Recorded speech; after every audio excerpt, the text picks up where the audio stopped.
বুঝি যে আল্লাহ পাক রব্বুল আলামিন দুনিয়ার মধ্যে যা কিছু সৃষ্টি করেছেন, হইতে পারে কালো, হতে পারে খাটো, হতে পারে লম্বা, কিন্তু কালো চেহারা সুন্দর নয়।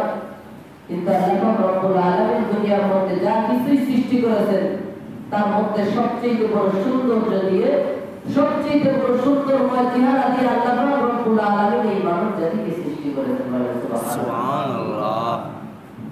আমরা হয়তো মনে করতে পারি যে আমরা এত নির্দিষ্ট জাতি কেমনে হলাম, আমরা এত মানব জাতি হয়েছি, ঠিক আছে, আল্লাহ অন্য কোনো প্রাণীও বানাইতে পারতেন যাদেরকে কবরে নেওয়ার পরে আর কোনো শাস্তি দেওয়া হইত না, মাটির সাথে মিশে যেত। কবরে নেওয়ার পরে মাটির সাথে মিশে যেত, মৃত্যুবরণ করার সাথে সাথে।